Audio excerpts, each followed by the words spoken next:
நற்பவி வணக்கம். மீண்டும் உங்கள் அனைவரும் சந்திப்பதில் மிக்க மகிழ்ச்சி. நம்முடைய சேனலில் 27 நட்சத்திரக்குரிய பிஜ மந்திரங்கள், சித்தப்பெருமக்கள், நட்சத்திர குறியீடு, மரம், விலங்கு, பறவைகள், ஆலயங்கள் பார்த்து வந்துக்கிறோம். அந்த வகையில் இன்று நாம் பார்க்க இருப்பது பூராடம் நட்சத்திரம். பூராடம் நட்சத்திரத்துடைய பிஜ மந்திரம் பார்த்தீங்கன்னா பூம், முதல் எழுத்தும் இறுதி எழுத்தும். மேக்ஸிமம் எல்லா நட்சத்திரத்துக்குமே அப்படி தான் வரும், சில நட்சத்திரத்துக்கு தான் மாறுபடும்.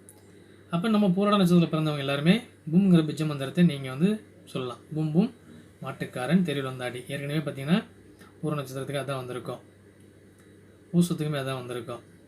இப்போ பூராடம் உங்களுக்குமே இந்த பிஜ மந்திரம் அதுதான். அந்த பாட்டில் நீங்கள் அடிக்கடி கேட்கலாம். நீங்கள் இந்த பிஜ மந்திரத்தை எழுதலாம், சொல்லலாம், படிக்கலாம், பாடலாம்.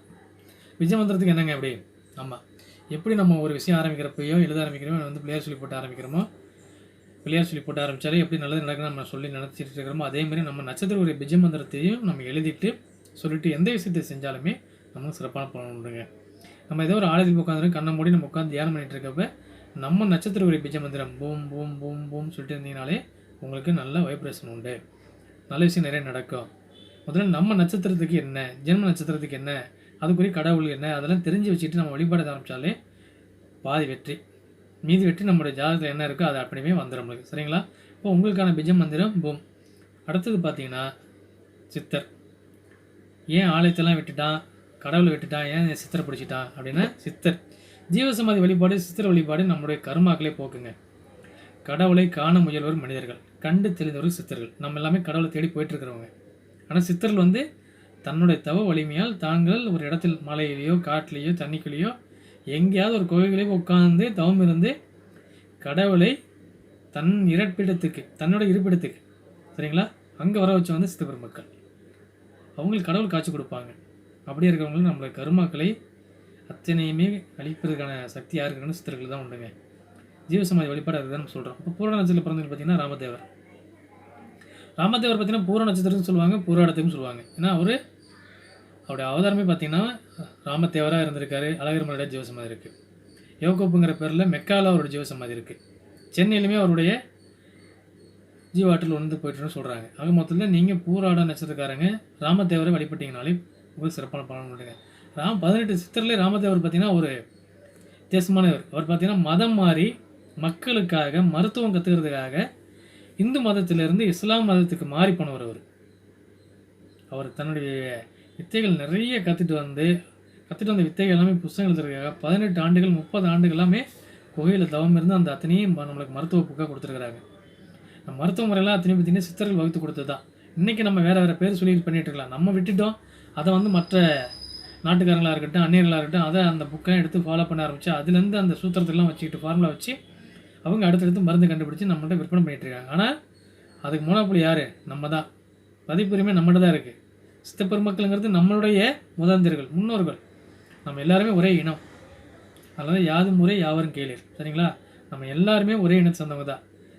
அதுக்கப்புறம் சமுதாயம், மதம், ஜாதி அப்படின்னு சொல்லி எல்லாரும் பிரிஞ்சு போனது தான். ஆனாலும் சித்தப்பெருமக்கள் நம்ம நாட்டில் இருந்து நம்மளுக்காகவே தவம் இருந்து நம்மளுக்காகவே வழிபடுத்தி கொடுத்தவங்க. குடும்ப வாழ்க்கை, குடும்பத்தெல்லாம் விட்டுட்டு வந்தவங்க. அப்போ ஜீவசமாதி வழிபாடு செய்கிறப்ப நம்மளுடைய கர்மாக்கள் அனைத்துமே குறையுங்க. அதாவது எப்பயுமே நான் ஜீவசமாதி வழிபாடு, சித்தர் வழிபாடு நான் சொல்கிறப்ப பூரண நட்சத்திரத்தில் பிறந்தவங்க எல்லாருமே அழகர் மலை போயிட்டு வந்தீங்கனாலே உங்களுக்கு சிறப்பாக இருக்கும். ராமதேவர் வழிபட்டிங்கனாலே உங்களுக்கு நல்ல பலன் உண்டு. இதெல்லாமே நீங்கள் ஃபாலோ பண்ணுங்கள். சரிங்களா? அடுத்து உங்களுக்கான மரம் வஞ்சி மரம். வஞ்சி மரம் நட்சத்திரத்துக்குரிய மரம். அப்போ வஞ்சி மரம் எங்கெல்லாம் தலவிருச்சமாக இருக்கோ அந்த ஆலயத்துக்கு நீங்கள் போயிட்டீங்களா சிறப்பு உண்டுங்க. நீங்கள் அந்த வஞ்சி மரத்திட்ட உங்களுடைய பிரார்த்தனைகள், உங்களுடைய வேண்டுதலை வச்சிங்கன்னா நிறைவேறும். ஏன்னா உங்களுடைய நட்சத்திரத்துக்குரிய மரம் அது. வஞ்சி மரம் யாரோட நட்சத்திரம்? பூராட நட்சத்திரத்துக்குரிய மரம். அப்போ அந்த வஞ்சி மரத்திட்ட நீங்கள் ஒரு பிரார்த்தனை பண்ணுறீங்க. எப்பயும் நல்லா தெரிஞ்சுக்கிங்க, ஒரு ஆலயத்தில் மூலவர், தீர்த்தம், தலை விருச்சம், இந்த மூணுமே சம பவர் உண்டு, ஈக்குவல் பவர். மூலவர்கிட்ட என்ன ஒரு ஆற்றல் இருக்கோ அதே ஆற்றல் அந்த ஆலயத்துடைய தீர்த்தத்துக்கு உண்டு, அந்த ஆலயத்துக்குரிய விருட்சத்துக்கு உண்டு. அதனால தான் தலை விருட்சம் சொல்லுவாங்க, தலை தீர்த்தம்னு சொல்லுவாங்க. அதனால் நம்ம என்ன வேண்டுமோ, என்ன பிரார்த்தனை பண்ணுறோமோ அது அங்கேயும் உண்டு. ஆலயத்துக்குள் போகிறதுக்கு முன்னாடி தலை தீர்த்தத்திட்ட நம்ம வழிபடணும். ஆலயத்துக்குள்ளே போயிட்டு வந்ததுக்கப்புறம் தீர்த்தத்தை பார்த்து நம்ம வழிபடக்கூடாது. தலை தீர்த்தத்தை ஆலயத்தை சாமி கூட்டது போல் நீங்கள் பிரார்த்தனை பண்ணியிருந்த வேண்டி இங்கே திரும்பி மறுபடியும் கீழே குனிஞ்சு பார்த்தீங்கன்னா நீங்கள் உள்ளே என்ன வர வேண்டியிருந்தீங்களோ அத்தனையுமே அந்த தீர்த்தத்தை இழுத்துக்கும். தீர்த்தத்தை வழிபட்ட பிறகு தான் நீங்கள் போகணும். இல்லை கோயிலை சுற்றி வந்துட்டு இருக்கோம், நாங்கள் க்யூவில் வருது, நான் தீர்த்தத்துக்கு போக முடியாது அப்படின்னா நீங்கள் ஆலயத்துக்குள்ளே போயிட்டு தீர்த்தத்தை நின்று நீங்கள் வழிபட்டு தூரத்தில் நின்று வழிபட்டு வரலாம். நீங்கள் உள்ளே போய் எட்டி பார்க்குறது பண்ணுறது செய்யாதீங்க. நானே பல முறை செஞ்சுருக்கிறேன், அதெல்லாம் தெரிஞ்சதுக்கப்புறம் மறுபடியும் செய்யாமல் விட்டுருக்கேன். நான் உங்களுக்கு சொல்கிறேன், மறுபடியும் நீங்களும் அந்த தவறு செய்ய வேண்டாம். ஒரு ஸ்தலத்துக்கு போனாலும் அந்த ஸ்தலத்தோட தீர்த்தத்தை நீங்கள் நின்று வழிபடுங்க. முன்னாடியே போய் வழிபடுற வாய்ப்பு இருந்துச்சு அப்படின்னா தீர்த்தத்தை வழிபட்டுட்டு உங்களோட பிரார்த்தனைகளை வச்சுட்டு பண்ணுங்கள். ஃபஸ்ட்டு ஆலயத்தில் போனீங்கனாலே உங்களுடைய கோரிக்கைகள் சொல்கிறதே நன்றி சொல்லுங்கள். இந்த நாளில் இந்த மண்ணை, இந்த ஆலயத்தை உங்களை வந்து தரிசிக்கின்ற வாய்ப்பை கொடுத்த உங்களுக்கும் பிரபஞ்சத்துக்கு நன்றி. நான் மகிழ்ச்சியாக இருக்கிறேன். இந்த பிறப்பு எடுத்திருக்கு, எந்த ஒரு பெற்றோரை கொடுத்துருக்கு, இந்த மனைவி கொடுத்ததுக்கு, கணவன் கொடுத்ததுக்கு, குழந்தையை கொடுத்துருக்கு, எந்த ஒரு தொழிலை எனக்கு கொடுத்ததுக்கு, எல்லாத்தையும் நன்றி சொன்னீங்கனாலே அது அனைத்துமே உங்களுக்கு சிறப்பாக இருக்கும். எனக்கு இவ்வளோ கடன் இருக்குது, எனக்கு நோய் இருக்குது, அவன் என்னை எது பண்ணுறான் அப்படின்ட்டு இருக்கான், என்னை வந்து கண் திருஷ்டி படுறான், புறாமப்படுறான் அப்படின்னா இதை தான் விரும்புகிறான் இருக்குன்னு கடவுள். சரிப்பா அவன் விருப்பப்படி வாங்கிட்டு போ, அடுத்தவன் சொல்லு அப்படின்ட்டு போயிடுவார். அதனால் நீங்கள் உள்ளே போனமே மகன மகிழ்ச்சியோட சந்தோஷமாக நன்றியை சொல்லி உங்களுடைய மகிழ்ச்சி அங்கே பகிர்ந்துட்டு வந்தீங்கன்னா மகிழ்ச்சியாக இருக்கான், சந்தோஷமாக இருக்கேன் ஐயா, அதுதான் விருப்பப்படுறான், அவனுக்கு அதை கொடுப்பா. அங்கே யாராங்க அப்போ அவங்க இன்றைக்கி அங்கே இருக்கியா சண்டிகேஸ்வரர் கணக்கில் எழுதிக்கோ, அவனுக்கு நல்லதாக கொடுத்து விட்டு போகட்டும். அங்கே யார் பாருங்க பரிவாரத்தை இவங்க யாரெல்லாம் இருக்கீங்க, பாரு நம்ம மாலை ஒருத்தன் வந்திருக்கான், மகிழ்ச்சியோட உள்ள வந்திருக்கான், அவனுக்கு எல்லாமே கொடுத்து விடுங்க, சந்தோஷமாக இருக்கட்டும் அப்படின்னு அனுப்புவாங்க. நீங்கள் அங்கே போய் அழுது பிறண்டு சில பேர் சொல்லுவாங்க, உன்னுடைய கஷ்டங்கள் கோரிக்கைகள் அனைத்துமே நீ கடவுளிடம் போய் அழுது பிறண்டு உருண்டு நீ சொல்லிட்டு வந்துடு அப்படின்னு. நீ மன மகிழ்ச்சியோடு போய் சந்தோஷமாக போய் இதெல்லாம் கொடுத்துருக்கப்பா, இதெல்லாம் கொடுத்த நீ மற்றதெல்லாம் நீ பார்த்துக்காம இருக்க போகிற, மற்றெல்லாம் நீயே பார்த்துக்குவா, உன் மேலே எனக்கு நம்பிக்கை இருக்குது. எப்படி எனக்கு தும்பிக்கை கொடுத்துருக்கேன் அதுமாதிரி எனக்கு நம்பிக்கை கொடுத்துருக்கேன், அந்த நம்பிக்கையே நீ காப்பாற்றுவங்கிற நம்பிக்கை எனக்கு இருக்குது சரியா அப்படின்ட்டு நம்ம போய் வழிபட்டுட்டு போயிட்டே இருக்கலாம் சந்தோஷமாக. 63 நாயன்மார்களையும் நின்று வழிபட்டு போகலாம். 63 நாயன்மார்கள் படாத கஷ்டங்கள் நம்ம பெற்ற போகிறோம் அது கிடையாது. அவங்க அத்தனையுமே தெய்வத்தின் மேலே இந்த இஷ்டத்தில் செஞ்சது. இன்றுமே ஆலயங்களில் இருக்கிற 63 தனி சன்னதி உண்டு. பல ஆயிரம் கோடிகள் இருந்தாலுமே அவங்களோட பேர்கள் அவருடைய நாமங்கள் இந்த உலகத்தில் இருந்துகிட்டே இருக்கும். அதே மாதிரி தான் நம்மளும் இருக்கணும் சரிங்களா. அப்போ உங்களுக்கான விருட்சம் வந்து வஞ்சி, அந்த வஞ்சி மரம் எங்கே கிடைக்குன்னு பார்க்கணும். நீங்கள் நர்சரிலெல்லாம் போய் ஸ்டெச் பண்ணி அந்த மரத்தை வாங்கி 2 கன்றுகளாக உங்கள் வீட்டு தோட்டத்துலேயோ இல்லை உங்கள் ஊரில் ஏதோ ஆலயம் இருந்ததுனாலும் உங்கள் குலதெய்வம் கோயிலையுமே அந்த மரக்கன்றுகளையும் 2ஆக நட வேண்டும். எந்த ஒரு மரக்கன்றையும் 2 கன்றுகளாக தான் நட வேண்டுங்க, சிங்கிளாக வைக்கக்கூடாது, தனித்து வைக்கக்கூடாது. அது வாழையாக இருக்கட்டும், தென்னையாக இருக்கட்டும், பனையாக இருக்கட்டும், எந்த செடியாக இருக்கட்டும் 2 கன்றுகளையும் வாங்கி நடுங்கள். அதுதான் உங்களுக்கு நல்லது தரும். அதுவும் பூசம் சுவாதி நட்சத்திரம் வர நாட்களில் இந்த கன்றுகளை நீங்கள் நட்டு வையுங்கள், உங்களுக்கு நல்லது நடக்கும். உங்களுக்கான பறவை கௌதாரி. கௌதாரிங்கிறது உங்களுக்கு எல்லாருக்கும் தெரியும். இப்போ சிட்டி வாழ்க்கையில் இருக்கிறவங்களுக்கு தெரியுதா இல்லையா, கூகுளில் சர்ச் பண்ணி பாருங்கள். ஏன்னா கிராமத்தில் பார்த்தீங்கன்னா கௌதாரி கோழி மாரி கிடுக்கிடுன்னு ஓடும். ஓடி தான் அது வந்து பறக்கிறதுக்கு முன்னாடி கொஞ்சம் வேகமாக ஓடும், அதுக்கப்புறம் தான் அதுவே பறந்து போகும். கௌதாரியெல்லாம் சில காலத்தில் வளர்த்துருக்குறாங்க. கௌதாரிகள்லாம் பார்த்தீங்கன்னா முன்னோர்கள் திருடர்கள்லாம் பார்த்தீங்கன்னா நிறையா அதை பழக்கம் பண்ணி வச்சுருப்பாங்களாமா. அது அதுக்கு முன்னாடியே போய் அங்கே என்னென்ன இருக்குது ஏது இருக்குது இவங்க என்ன சொல்கிறாங்களோ செய்யுங்கிற மாதிரிலாம் புராண படத்துலலாம் உண்டு, கதைகளையும் நிறைய இருக்குது. இப்போ உங்களுக்கான பறவை பார்த்தீங்கன்னா கௌதாரி. அப்போ கௌதாரியோட இமேஜ் நீங்கள் அதையும் பயன்படுத்தலாம். போராட நட்சத்திரத்தில் பிறந்தவங்க எல்லாருமே கௌதாரியோட இமேஜ் ஃபோட்டோஸ் நீங்கள் அதிகமாக நீங்கள் யூஸ் பண்ண உங்களுக்கு நல்லது நடக்கும். சரி, அடுத்து உங்களுக்கான ஆலயம். உங்களுக்கான ஆலயம் பார்த்தீங்கன்னா ஆகாசபுரீஸ்வரர் கோயில். அது எங்கே இருக்குது, கடுவேலி அப்படிங்கிற ஊரில் இருக்குது. கடுவேலிங்கிற ஊரில் இருக்கிற ஆகாயபுரீஸ்வரர் கோயிலை நீங்கள் வழிபட்டு வரலாம். நம்ம நட்சத்திரத்துக்குரிய ஆலயத்துக்கு நாம் அடிக்கடி சென்று வந்தாலும் சிறப்பு உண்டு. எப்படி குலதெய்வம் கோயிலுக்கு போகணும்னு சொல்கிறோமோ அதேமாரி நம்ம நட்சத்திரத்துக்குரிய ஆலயம். அவ்வளோ தூரம் போக முடியாதுங்க, 3 மாதம் டைம் போயிட்டு வரேன், ஓகே போயிட்டோம் சந்தோஷம். அவ்வளோ முடியாது, 6 மாதம் சரி சந்தோஷம். ஆண்டுக்கு ஒரு முறையாவது மிக்க மகிழ்ச்சி. ஆண்டுக்கு ஒரு முறையாவது பூராட நட்சத்திரம் வர அன்றைக்கி நீங்கள் போய் அந்த ஆலயத்துக்கு போயிட்டு சாமி கும்பிட்டு உங்களோட பிஜம் மந்திரத்தை அங்கே உட்காந்து அமைதியாக சொல்லிவிட்டு நீங்கள் வழிபட்டு வந்தீங்கனாலே உங்கள் நட்சத்திரத்துக்குரிய ஆலயத்தில் இருப்பவும் உங்கள் நட்சத்திரத்தில் அவதரித்தவங்க அவங்களுடைய நட்சத்திரம் நம்ம அவதாரம் பண்ணியிருக்கோம் சரிங்களா. ஒரு கடவுளும் ஒரு அவதாரத்தில் இருப்பாங்க. அதுக்கு இந்த பூராட நட்சத்திரத்தில் ஆகாயபுரீஸ்வரர் கடுவேலிங்கிற ஊரில் இருக்கிறாரு. அப்போ நீங்கள் அவர் போய் வழிபட்டு வந்தீங்கனாலே உங்களுக்கு சிறப்பான பலன் உண்டுங்க. அடுத்து பார்த்தீங்கன்னா உங்களுக்கு வீர பைரவர் ஆலயம் இருக்குது. வீர பைரவர் அவினாசியில் இருக்கிற வீர பைரவரை நீங்கள் வழிபட்டீங்கனாலும் உங்களுக்கு சிறப்பு உண்டு. நான் வந்து சென்னையில் இருக்கேன் சார், எப்படி சார் அவினாசிக்கெலாம் போகிறது? ஆண்டுக்கு ஒரு முறையாவது பூராட நட்சத்திரம் வர அன்றைக்கி நீங்கள் வந்து அவினாசி கோயிலுக்கு வந்துட்டு, அவினாசி கோயிலே பார்த்தீங்கன்னா பழமையான கோயில். அதில் பார்த்தீங்கன்னா மூவேந்தர்களுமே வந்து அங்கே பணிவிடை செஞ்சுருக்காங்க, அங்கே சேவை செஞ்சுருக்கிறாங்க. பாடல் பெற்ற ஸ்தலம், அதுவுமே ஒரு சிறப்பான ஸ்தலம். அப்போ நீங்கள் வந்து அங்கே இருக்கிற வீர ஆஞ்சநேயரை நீங்கள் வழிபட்டு இருந்தீங்கனாலே சிறப்பான உண்டுங்க. யாராருக்கெல்லாம் சனீஸ்வர பகவானால் கெடு இருக்குது, ஏழரை சனி நடக்குதுங்க, எனக்கு அஷ்டம சனி இருக்குது, கண்ட சனி இருக்குது, பாத சனி இருக்குது, அர்த்தாஷ்டம சனி இருக்குது அப்படின்னு எந்த இதில் சொன்னீங்கனாலும் நீங்கள் பைரவர் வழிபாடு உங்கள் நட்சத்திரத்துக்குரிய பைரவரை சென்று வழிபட்டு வந்தீங்கனாலே அந்த கெடு பலன்கள் அனைத்துமே நற்பலனாக மாறும். ஏன்னா சனீஸ்வர பகவானுக்கு அதிதேவதை யாருன்னு பார்த்தீங்கன்னா பைரவர். அப்போ அவருடைய குருவான பைரவர்கிட்ட நம்ம சரணடைஞ்சிட்டோம்னா நம்மளுக்கு நல்லது செய்வார். அப்போ அந்த பைரவருடைய வாகனமான நாய்களுக்கு நம்ம வந்து உணவு கொடுத்தனாலே நம்மளுக்கு நல்ல பலன் உண்டு. நாய்களை அடிக்கக்கூடாது, நாய்களை காலை வதைக்கக்கூடாது, நாயை செருப்பு அடிக்கக்கூடாது, சீமார் அடிக்கக்கூடாது, இதெல்லாம் செஞ்சிடவே கூடாதுங்க. இதெல்லாம் செஞ்சுட்டா நிச்சயமாக நம்மளுக்கு தொழிலில் பின் வாங்குற மாதிரி வரும். நம்மளுக்கு கால் சம்மந்தப்பட்ட இடத்துல அடிப்படும். நல்லா தெரிஞ்சுக்கிங்க. அந்த தவிர இது பேர் செய்யாதீங்க. அது நாய் வந்து செருப்பை கடிச்சிருச்சு கொதறிச்சுன்னா உங்களுக்கு வர கருமாக்களை கெடு பலன்களை அது உங்களுக்கு உங்களிடமிருந்து அகற்றிச்சுன்னு அர்த்தம். நாய் உங்கள் செருப்பை தூக்கிட்டு ஓடிடுச்சுன்னு வச்சுங்க, விட்டுருங்க, சந்தோஷம். ஏன்னா சனீஸ்வரனால் வர பிரச்சனையை காலபைரவர் உங்கள்கிட்ட அதை தூக்குறாரு.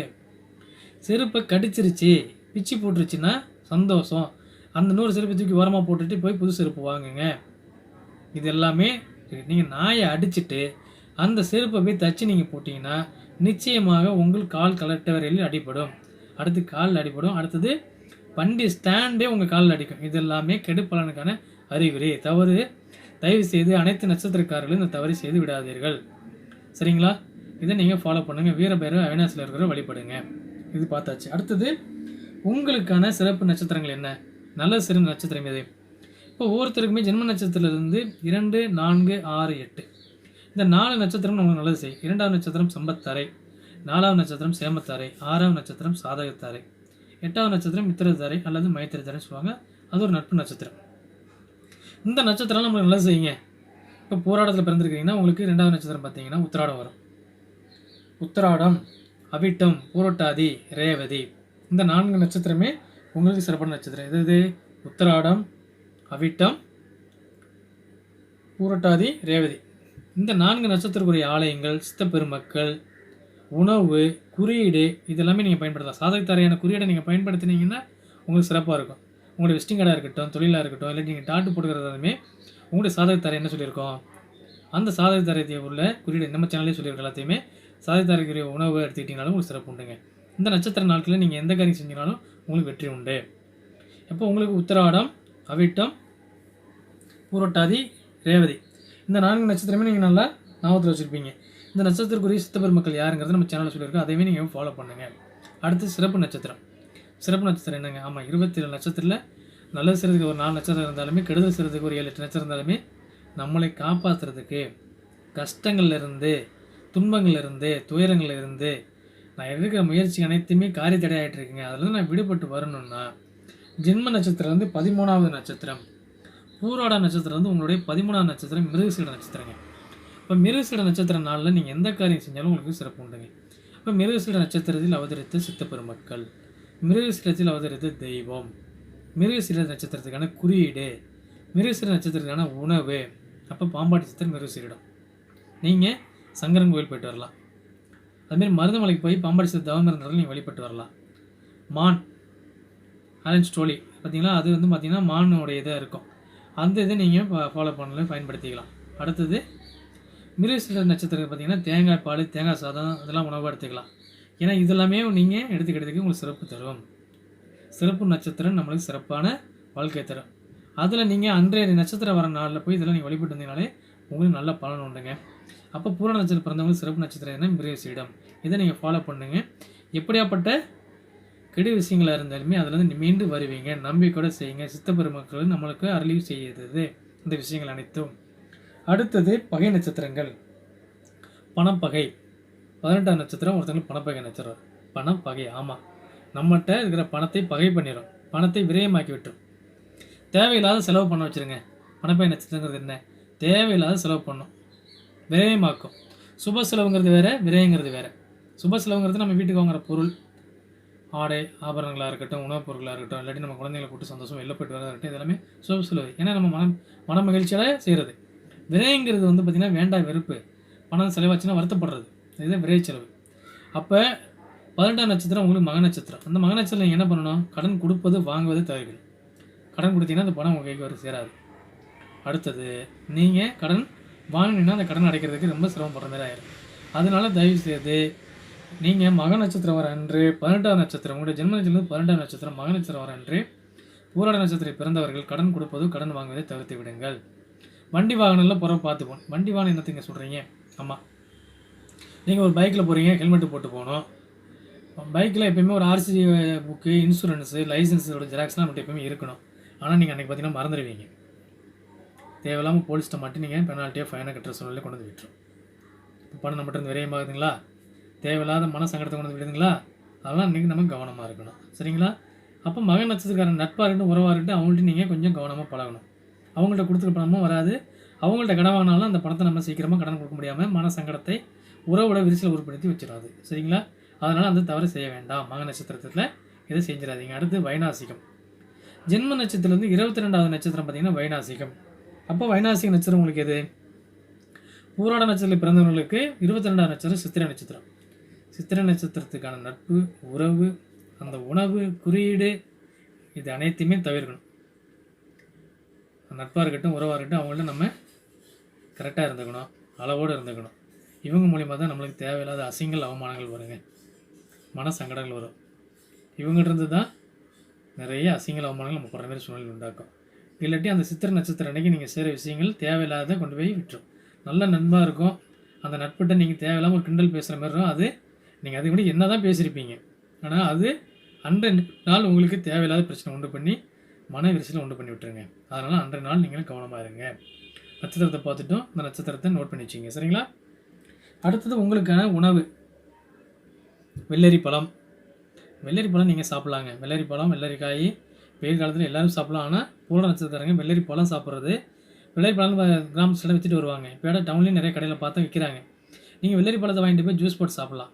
வெள்ளரி பழத்தை நீங்கள் சர்க்கரையோ சீனியோ நாட்டு சர்க்கரையோ தொட்டு சாப்பிடலாம். வெள்ளரி பழம் நீங்கள் எல்லாருக்கும் வாங்கி கொடுக்கலாம். அதுமாரி பேரிச்சம்பழமும் உங்களுக்கான உணவு. நீங்கள் பேரிச்சம்பழம் வந்து யானைகளுக்கு நீங்கள் தானம் பண்ணலாம். அதுமாரி பேரிச்சம்பழம் நீங்கள் கோயிலுக்கு வாங்கி கொடுக்கலாம். பேரிச்சம்பழம் பஞ்சாமிரதம் எங்கேயாவது செய்கிறாங்க, கோயிலில் நீங்கள் அபிஷேகத்துக்கு செய்கிறாங்க, பஞ்சாமிரதம் இது பண்ணுறாங்கன்னா நீங்கள் பேரிச்சம்பழம் வாங்கி கொடுத்தீங்கனாலே உங்களுக்கு சிறப்பான பலன் உண்டுங்க. சரிங்களா? அடுத்தது உங்களுக்கான விலங்கு ஆண் குரங்கு. யோனியோட விலங்கு ஆண் குரங்கு. அப்போ நீங்கள் ஆஞ்சநேயருடைய இதான குரங்களுக்கு நீங்கள் வாழைப்பழம் வாங்கி கொடுக்குறது, தானம் பண்ணுறது உங்களுக்கு சிறப்பாக இருக்கும். பூர நட்சத்திரத்தில் அவதரித்த தெய்வம் ஸ்ரீ ஜம்புகேஸ்வரர். திருவனைக்காவில் இருக்கார். தண்ணீர் ஜம்புகேஸ்வரர் அப்படின்னாலே ஜலம். அப்போ நீங்கள் திருவனைக்காவல் ஜம்புகேஸ்வரர் போய் வழிபட்டு வந்தீங்கனாலும் உங்களுக்கு சிறப்பான பலன் உண்டுங்க. பூராட நட்சத்திரக்காரங்க போயிட்டு வரலாம், அங்கே நல்ல பலன் உங்களுக்கு உண்டு.